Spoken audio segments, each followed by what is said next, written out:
டேப்லெட்டை விழுங்கி தான் சாப்பிட்றோம், ஆனால் லேட்டாக ஒர்க் ஆகுது. இன்ஜெக்ஷனை உடம்புக்குள்ளே குத்திக்கிறோம், போட்ட உடனே ரிலீஃப் கொடுக்குது.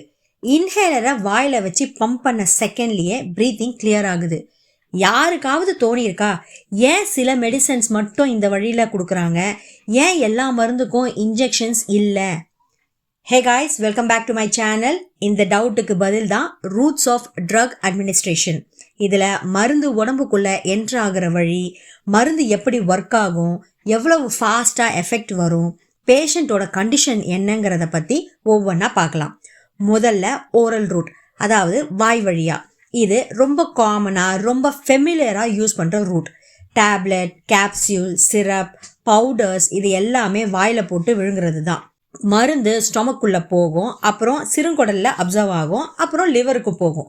இங்கே தான் ஃபேமஸான கான்செப்டே வருது, ஃபர்ஸ்ட் பாஸ் மெட்டபாலிசம். லிவர் மருந்தோட ஸ்ட்ரென்த்தை கொஞ்சம் குறைச்சிரும், அதனால் ஆக்ஷன் ஸ்லோவாக இருக்கும். ஸோ இது எமர்ஜென்சிக்கு சூட்டபிள் கிடையாது. இந்த வழியில் மருந்து எடுக்கிறதால என்ன அட்வான்டேஜ்னா, மருந்து ஈஸியாக எடுக்கலாம், சேஃபாக எடுக்கலாம், அண்ட் மருந்தோட ப்ரைஸ் சீப். இதோட டிஸ்அட்வான்டேஜஸ் என்னென்னா, வாமிட்டிங் இருந்தால் யூஸ் பண்ண முடியாது, சுயநினைவு இல்லாத போது பேஷண்ட்டுக்கு டேப்லெட்ஸை கொடுக்க முடியாது. ரெண்டாவது, சப்லிங்குவல் ஆர் பக்கிள் ரூட். சப்லிங்குவல்னா நாக்குக்கு கீழே, அதாவது டேப்லெட்டை நாக்குக்கு கீழே வச்சு டிசால்வ் ஆகணும், விழுங்கக்கூடாது. ஸோ இதில் லிவர் பைபாஸ் ஆகிடும், அதனால் ஃபஸ்ட்டு பாஸ் மெட்டபாலிசம் இல்லை, அண்ட் ஆக்ஷன் ரொம்ப ரொம்ப ஃபாஸ்ட்டாக இருக்கும். ரொம்ப கிளாசிக்கான எக்ஸாம்பிள் பார்த்தீங்கன்னா நைட்ரோகிளிசரின். இந்த மருந்தை செஸ்ட் பெயின் வந்தால் யூஸ் பண்ணுவாங்க, அதாவது நாக்குக்கு கீழே வைப்பாங்க.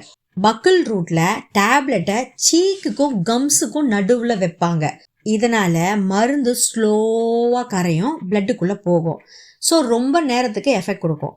எக்ஸாம்பிள் பார்த்தீங்கன்னா நிக்கோட்டின் சூவிங் கம்ஸ், இந்த சிகரெட் எல்லாம் விடுறதுக்கு சூவிங் கம் போட்டு மெல்லுவாங்க இல்லையா, அந்த சூவிங் கம். அண்ட் லாசெஞ்சன்ஸ்னா இப்போ ஸ்ட்ரெப்சில்ஸ், காஃப்சில்ஸ் இதெல்லாம் இருக்குல்ல, இதெல்லாம் சில பேர் நாக்கில் போட்டு சப்பிக்கிட்டே இருப்பாங்க. அந்த மாதிரி யூஸ் பண்ணாமல் சீக்குக்கும் கம்ஸுக்கும் நடுவில் இந்த மாத்திரையை வச்சுக்கிட்டோன்னா கொஞ்சம் கொஞ்சமாக மருந்து ரிலீஸ் ஆகிட்டே இருக்கும், உங்களுக்கு ரிலீஃப் உடனே கிடைக்கும். மூணாவது, ரெக்டல் ரூட். மருந்து இதில் ஆசன வாய் வழியாக இன்சர்ட் பண்ணுறது. மோஸ்ட்டாக இந்த ரூட்டை எப்போ செலக்ட் பண்ணுவாங்கன்னா, வாமிட்டிங் இருக்கும்போதோ, பேஷண்ட்ஸ் அன்கான்ஷியஸாக இருக்கும்போதோ, சின்ன குழந்தைங்களுக்கு மருந்து முழுங்க முடியாது இல்லையா, அந்த மாதிரி நேரத்தில் ரெக்டல் ரூட்டை யூஸ் பண்ணுவாங்க. ஒரு சிலருக்கு கான்ஸ்டிபேஷன் ப்ராப்ளம் இருக்கும், அவங்களுக்கும் இந்த வழியாக மருந்தை இன்சர்ட் பண்ணுவாங்க. இதில் கொஞ்சமாக ஃபஸ்ட்டு பாஸ் மெட்டபாலிசம் அவாய்ட் ஆகும். எக்ஸாம்பிள் பார்த்தீங்கன்னா பேராசிட்டமல் சப்போசிட்ரி, பிசாகோடல் சப்போசிட்ரிலாம் இந்த வழியில் கொடுப்பாங்க. நாலாவது, கியூட்டேனியஸ் ரூட். இதில் மருந்து ஸ்கின் மேலே அப்ளை பண்ணுவாங்க. லைக் க்ரீம்ஸ், ஆயின்மெண்ட்ஸ், ஜெல் எல்லாமே இதில் வரும். மோஸ்ட்லி லோக்கலான ஆக்ஷன் தான் இருக்கும். பாடியோட சிஸ்டமிக் அப்சர்ப்ஷன் ரொம்ப கம்மியாக இருக்கும், அதாவது பிளட்ல கலக்கிறது ரொம்ப ரொம்ப ரொம்ப ட்ரேஸாக தான் கலக்கும். எக்ஸாம்பிள் பெயின் ரிலீஃப் ஜெல் சொல்லலாம், ஆன்டி ஃபங்கல் க்ரீம்ஸ் சொல்லலாம். அஞ்சாவது, இன்னலேஷன் ரூட். இதில் மருந்து ப்ரீத் பண்ணுறது மூலமாக செகண்ட்ஸில் ரிலீஃப் கிடைக்கும். லங்ஸ், அதாவது நுரையீரலோட சர்ஃபேஸ் ரொம்ப ரொம்ப பெருசு, ஸோ அப்சார்ப்ஷன் ரொம்ப ஃபாஸ்ட்டாக இருக்கும். எக்ஸாம்பிளுக்கு நெபுலைசர் சொல்லலாம், ஆஸ்மா இன்ஹேலர்ஸை சொல்லலாம். இதெல்லாம் எடுக்கும் போது ஆக்ஷன் ரொம்ப ஃபாஸ்ட்டாக இருக்கும், லோக்கலான எஃபெக்ட் தான் இருக்கும், சைடு எஃபெக்ட்ஸ் ரொம்ப ரொம்ப கம்மி தான்.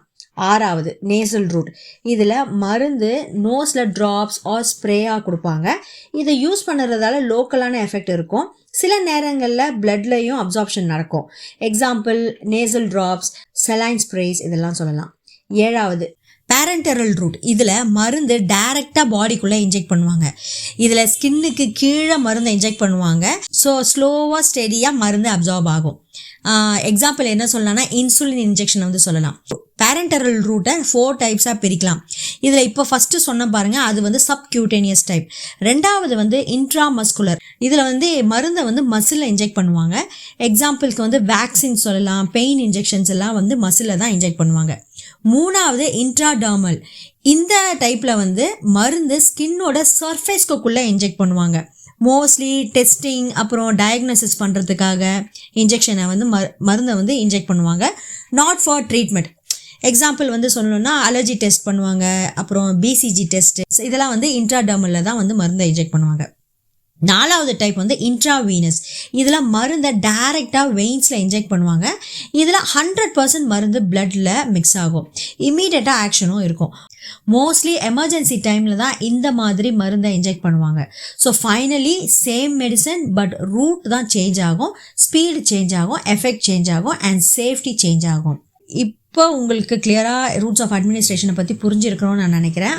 உங்களுக்கு இந்த வீடியோ பிடிச்சிருந்ததுன்னா லைக் பண்ணுங்கள், ஷேர் பண்ணுங்கள், சப்ஸ்கிரைப் பண்ணுங்கள் for more medicine updates. And உங்களுடைய ஃபீட்பேக்கை எனக்கு கமெண்ட்ஸில் சொல்லுங்கள். எனக்கு அது மோட்டிவேட்டடாக இருக்கும் அடுத்த வீடியோ போடுறதுக்கு.